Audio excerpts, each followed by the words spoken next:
안녕하세요. 안전운전연구소입니다.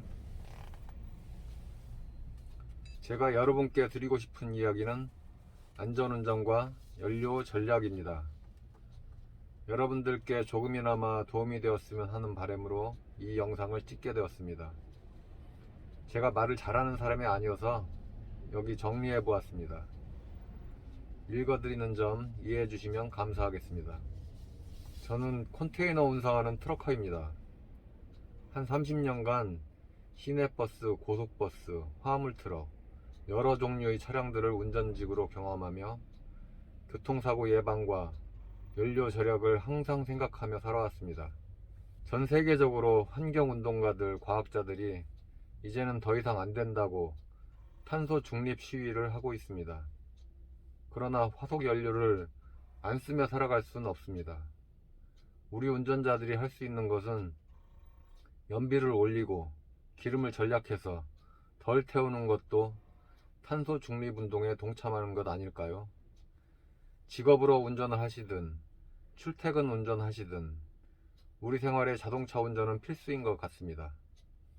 요즘은 전기 자동차도 점점 늘어나고 있지만 앞으로도 한동안은 내연기관 자동차가 계속될 것 같습니다.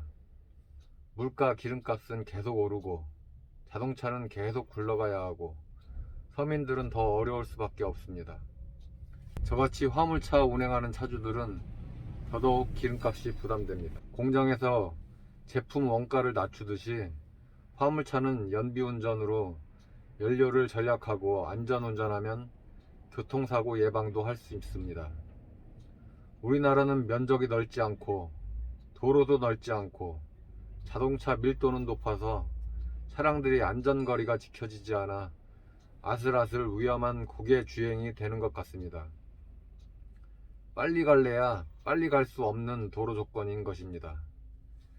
미국이나 캐나다 같은 대지의 나라는 도로도 넓고 화물차가 100km, 110km로 달려도 서부에서 동부까지 며칠씩 걸리지만 우리나라는 끝에서 끝까지 간다 해도 6시간이면 충분하지 않을까요? 과속하지 않아도 충분히 일과를 마칠 수 있습니다. 그런데 화물차 운전자분들 도로에서 너무 급하게 운전하시는 것 같습니다. 모두 바쁜 마음이시겠지만 마음을 가라앉히시고 안전운전해야 연비운전이 되고 연비운전하면 사고 예방이 되는 것입니다. 보통 고속도로에서 승용차는 100km, 화물차는 80km 제한속도입니다. 단연간 고속도로를 운행해 본 경험으로 보면 대부분 화물차는 80km 크루즈나 그 이상 85, 90km로 주행하는 차량이 많습니다. 또 90km 속도 제어 장치를 개조해서 100km 이상 과속하는 화물차도 있습니다. 이렇게 높은 속도는 연료도 많이 소모되고 교통사고율도 높습니다. 저는 저만의 속도를 찾았습니다. 10km 제한 속도보다는 약간 낮추어 77km로 주행하는 것이 적당하다고 생각합니다.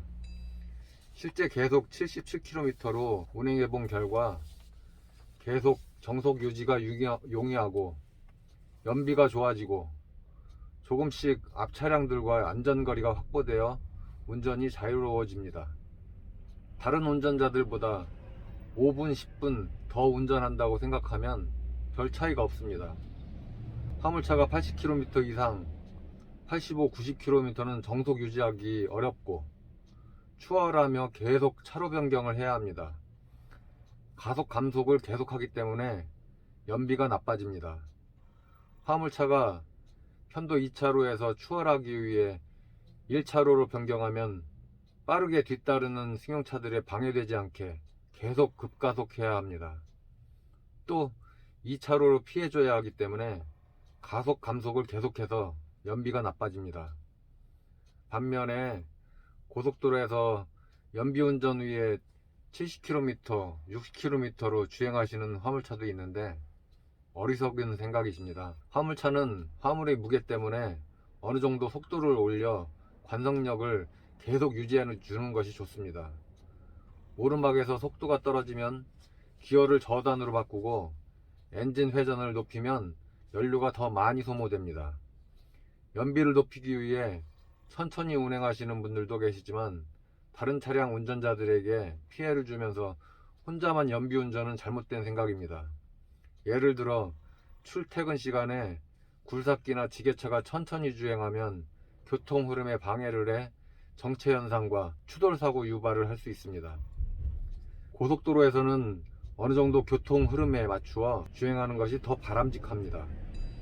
너무 빠르지도 너무 느리지도 않은 안전한 화물차의 속도 77km를 저는 경험으로 느끼고 찾았습니다. 과속을 하면 다른 운전자와 신경전으로 부딪힐 일도 많이 생기고 지그재그로 차로 변경해야 하고 운전 스트레스가 높아져 피곤해지고 졸음운전 유발과 휴게소에서 더 오래 쉬어야 합니다. 장기적으로 볼 때 주행할 때는 과속하고 피곤해서 휴게소에서 자고 가면 주행할 때 과속해서 속도 높이고 연료 많이 태운 것은 아무 소용없는 어리석은 운전이었던 것입니다. 평소 안전운전하려는 마음가짐이 과속하지 않게 하고 다른 차량을 배려하고 양보할 수 있는 나 자신을 결코 과히 늦지 않게 안전하게 도착하게 해주어 아무 탈 없이 일과를 마칠 수 있게 해줍니다. 77km는 저만의 속도 믿음입니다. 또 77은 행운의 숫자 아닙니까? 언제든지 갑자기 일어날 수 있는 교통사고로부터 멀어질 수 있을 것이라고 빌어보는 겁니다. 나만 안전운전, 방어운전 조심조심 한다고 100% 사고 안 난다고 할 수는 없습니다.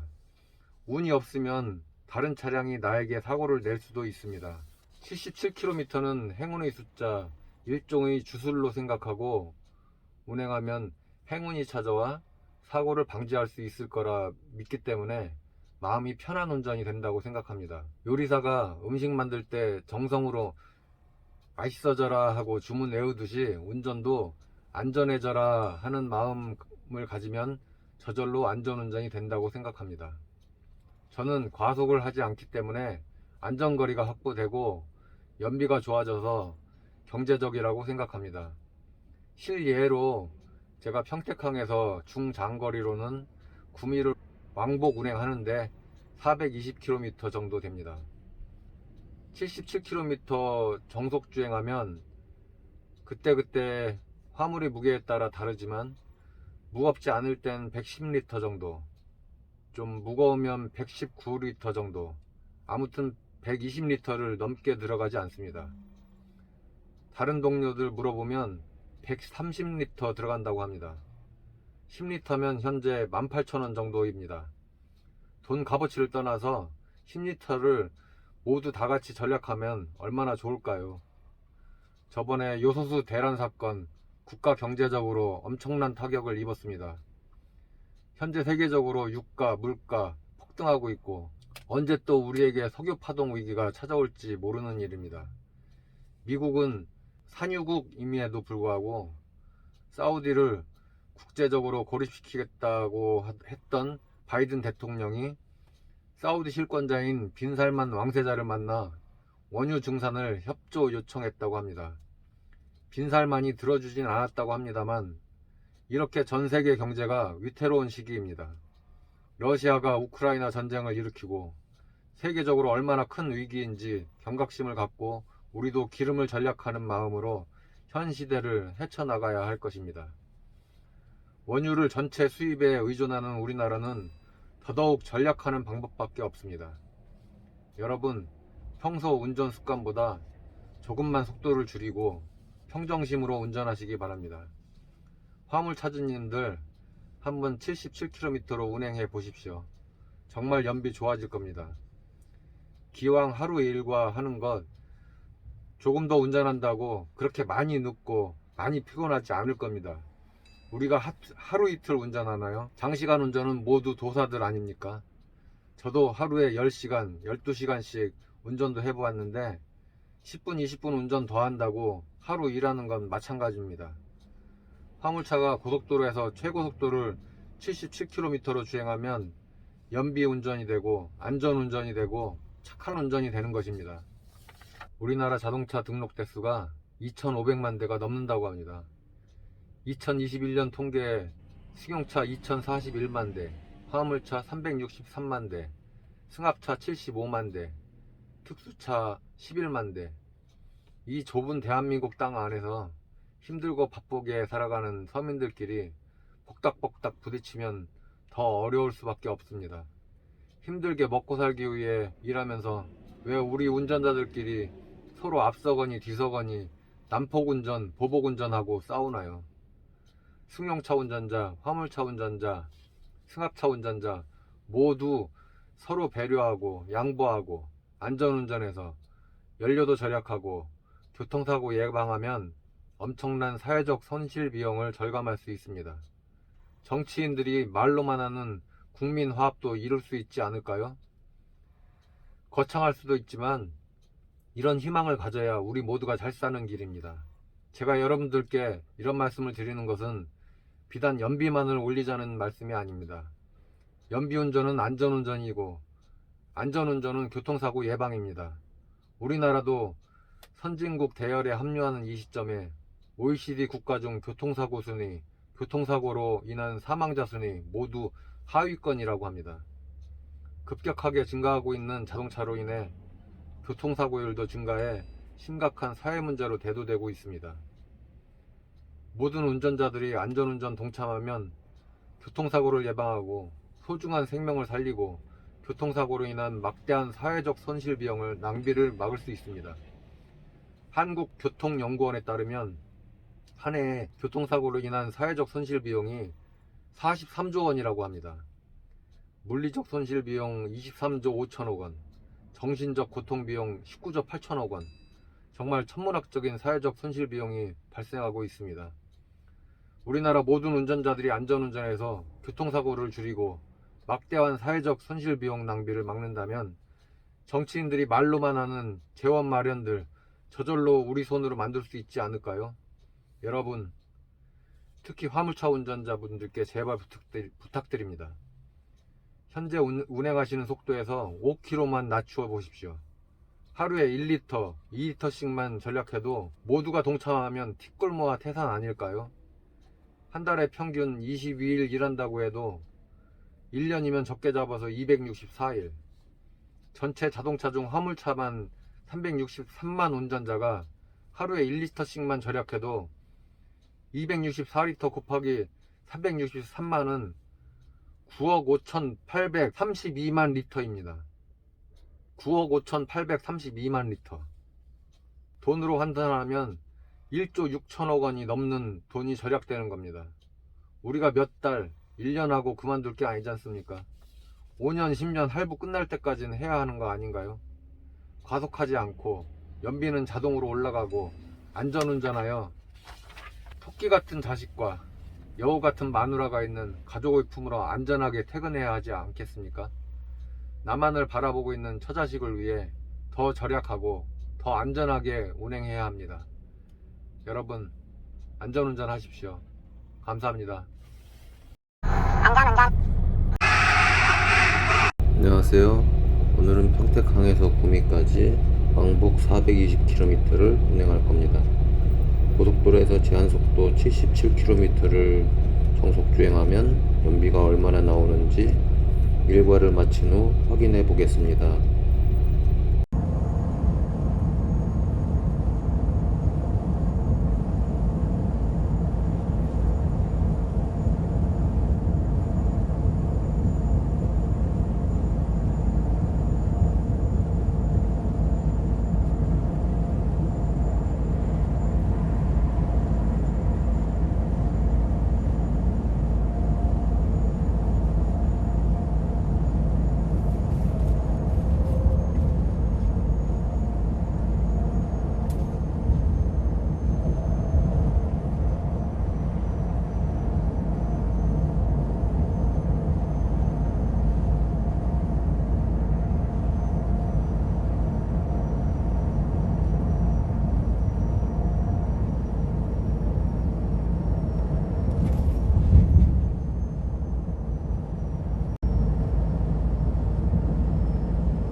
오늘의 연비를 확인해 보겠습니다.